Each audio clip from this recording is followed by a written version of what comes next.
In this video, we're going to go over some examples dealing with relations and functions. Remember that any set of ordered pairs is called a relation. Well, a function, it's just a special relation. Okay, so on your screen, the first function that you see here is the function of x. It equals the square root of x minus 1.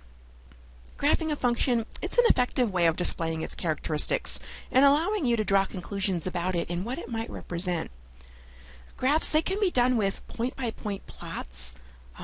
You can also, actually another effective method is really just to take advantage of quickly determined information in the general knowledge about the type of function and then put that to use. But in this particular video, we're going to start with plotting at least 5 points. Okay, so what I'm going to do is I'm going to pick some points that work well with the square root, and you'll understand this as we continue through this example. Okay, so we don't know what this looks like already, so let's go ahead and pick some values. We're going to pick 5 of them. So I'm going to pick 5 x values.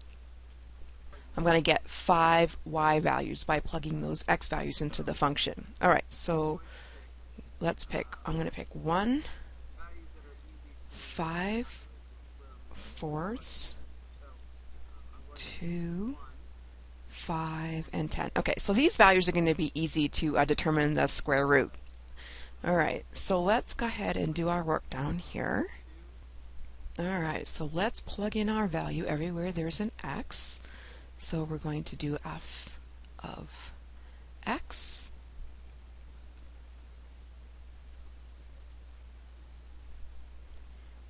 Alright, so we have f of an x is 1 equals the square root of 1 minus 1.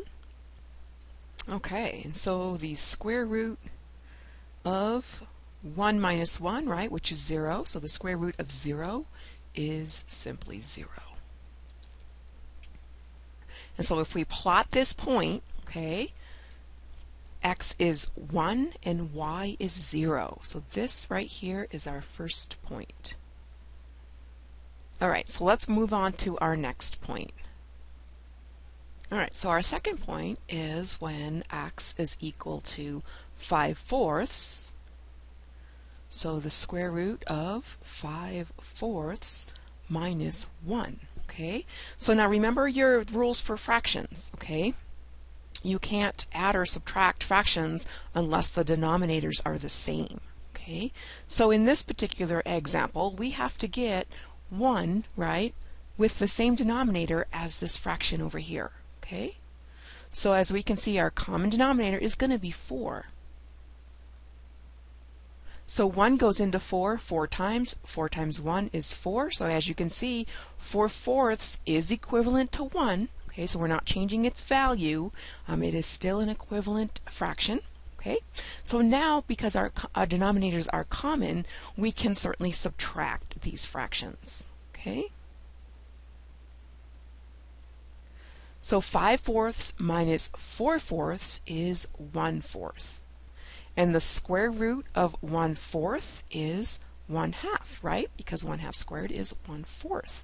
So that is our second point.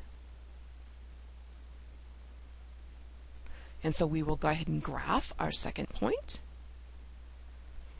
So if x is 5/4, which is 1 1/4, and y is 1/2. So that puts us right here.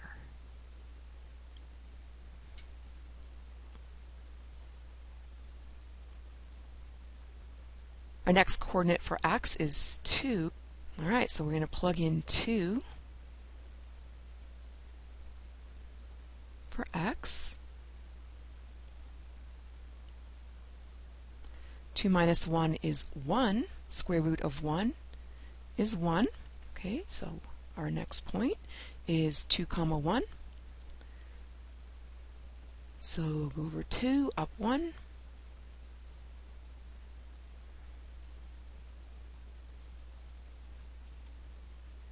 Now we have 5.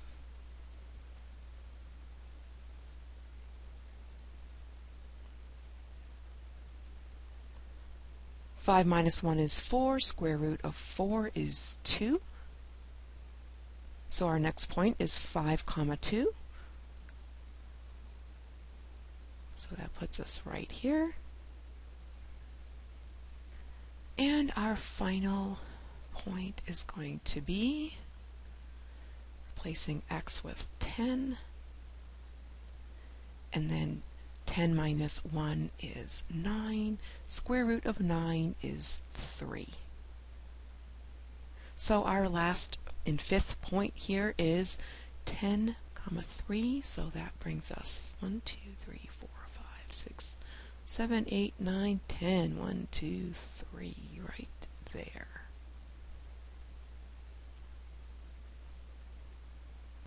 Okay, so if we connect the dots here, as you can see, it's a curve, right? Or half of a parabola.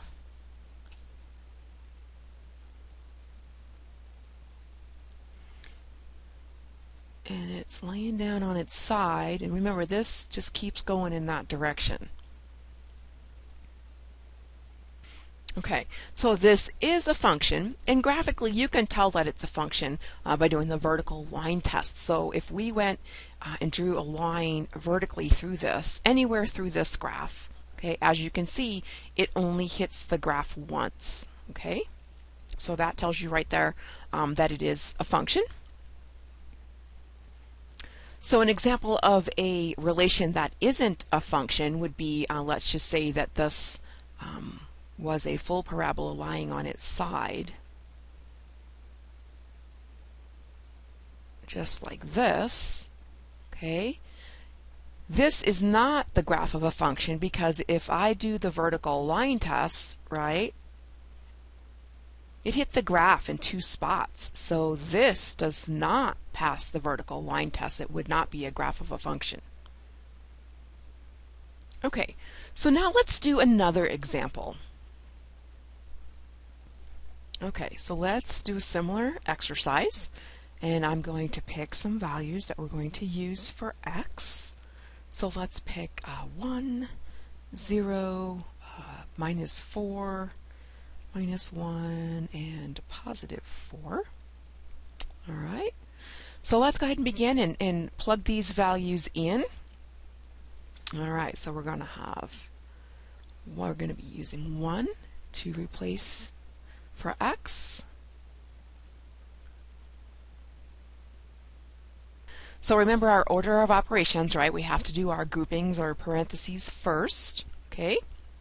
And so we must do this absolute value first, because absolute value is a grouping, okay? So the absolute value of 1 is 1. So 1 minus 1, right, which is 0. All right, so that's our first coordinate here. So we've got 1 and 0. So that would go right in here. Purple's a little hard to see. Okay, our next x value is going to be 0. So we plug in 0 everywhere there's an x, right? All right, so again, order of operations, say to do parentheses, so grouping symbols first, and we have absolute value bars here. So the absolute value of 0 is 0. 1 minus 0 is 1.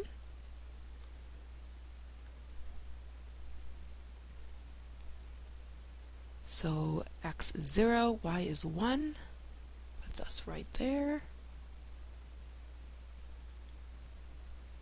So if x is minus 4, again, order of operations say to do our absolute value first. So the absolute value of minus 4 is 4, right? 1 minus 4 is going to be negative 3. So we have minus 4 minus 3. Puts us right here on our graph. Okay, so now we've got minus 1 for x, so substitute minus 1 in for x.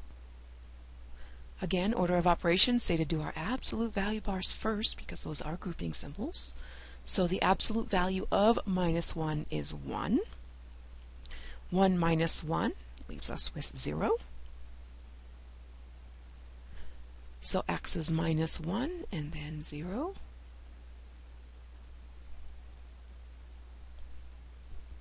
And our fifth point is going to be substituting 4 in for x. Absolute value of 4 is 4. 1 minus 4 is going to be -3. So we plot our final point here. X is 4. 1, 2, 3, 4 minus 3. All right, so let's go ahead and connect our points.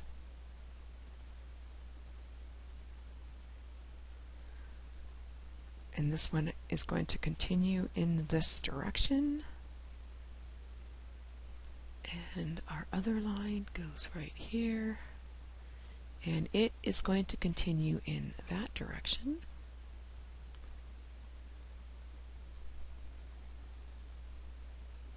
And again, we can tell this is the graph of a function, because if I went and did the vertical line test on this, I can go ahead and just draw vertical lines.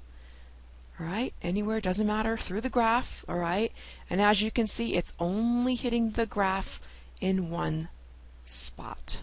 Okay, so this does pass the vertical line test, so this is the graph of a function. Okay, now let's discuss transformations. All right, well, in our first example, I have it here on the screen. It's in green. Okay, we had the function of x and equals the square root of x minus 1. Okay, well, the parent function for that particular one is the square root of x. And what I did was I put them over here on the graph so you can see. So the one in green is our example, okay, and the parent function is the one in red. All right, so in this particular example, you can see that this whole graph was shifted to the right by one space. Okay, well, that actually is in line with our horizontal shift, right? That translation. Okay, so to shift the graph to the left or to the right, we need to add or subtract inside of that parenthesis, all right, or that grouping symbol. And in this case, the grouping symbol of the function is the square root. Okay, so on this particular graph, we can see that the parent has been shifted to the right by 1 unit. Okay, and so again, we can tell that just by looking at that function. All right, again, it's been shifted to the right by 1 unit, and we can see that as indicated by the -1 here. Now, if we wanted to shift this graph to the left, we would have added 1, okay, inside of that grouping symbol. Okay, and again, in this case, it's going to be that square root. All right, so let's look at vertical shifts. All right, so I'm going to switch examples, so hang on just a sec. Okay, so with a vertical shift, let's use our example that we had prior. If you look at this one, the example, it was 1 minus the absolute value of x. Well, the parent function of that particular one is the absolute value of x. Let's see what these look like on the graph. All right, so in red, you can see the parent function. Okay, well, in our example, what we did to that parent function was we reflected it over the x-axis. All right, so that's what the minus here in front of the absolute value of x is. Okay, so that made it go upside down. Okay, and it's a mirror image. And in this particular case, not only did we do a reflection, but we also shifted that whole graph up 1. Okay, so as you can see now, it's upside down, meaning it's reflected over this x-axis, and it was moved up 1 as indicated by the +1 on the outside of the parenthesis. Okay, or in this case, the absolute value bars. Okay. So again, to vertical shift up or down, all right, we need to add or subtract completely separate from the function. All right, So you have to make sure that when you add that variable that it needs to be outside of the function. And again, you can see in this case, it's outside of the absolute value of x. Okay?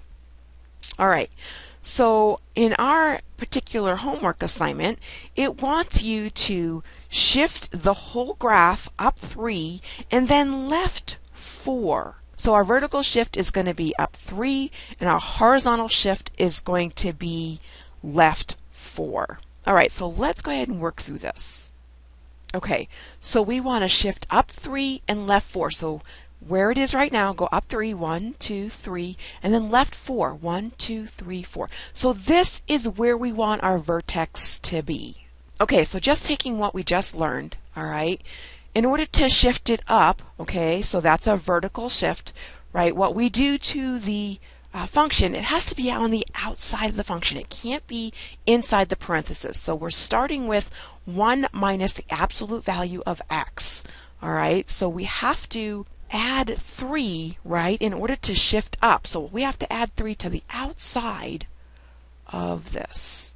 So we can take 3 plus 1 minus absolute value of x. Okay, we could have just done this on the other side. We could have just said 1 minus absolute value of x plus 3. Okay, it doesn't matter which side that you do it on as long as it's outside of that grouping function. Okay, all right, so that's going to shift us up 3. And so now we want to shift left 4. Well, that has to be inside of our grouping. Okay, so let's go ahead and add that to our function, absolute value of x. And in order to go left 4, we need to add 4. All right, so now let's go ahead and simplify this. We have 3 plus 1 is 4 minus the absolute value of x plus 4. All right, so this is our new equation with that transformation. Okay, well, let's go ahead and follow through and let's finish graphing this transformation. All right, so to graph this, let's just go ahead and get our x-intercepts, and then that will help us finish drawing this graph. All right, so to get our x-intercepts, we're just going to replace y with 0.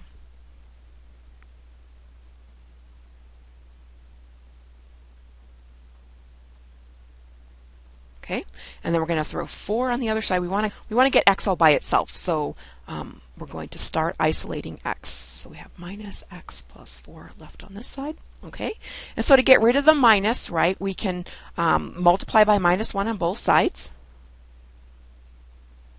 All right, so this becomes positive 4, and then this becomes the absolute value of x plus 4. Okay, to remove the absolute value bars, all right, we're going to have to do a plus minus on the other side. Okay, and the absolute value of x plus 4 is x plus 4. All right, so now let's go ahead and work through the positive side first. So we have 4 equals x plus 4, and so then minus 4, so x is going to be 0.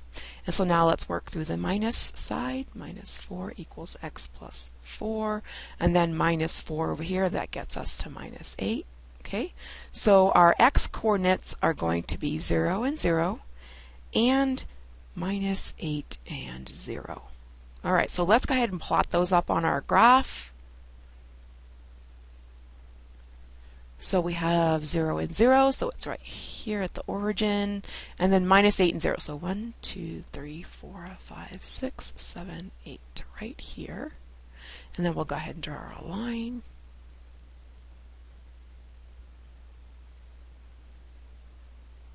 And again, that continues on, and this line, which again continues on. Okay, and that shows our transformation shifted up 3 and left 4. And that concludes this video.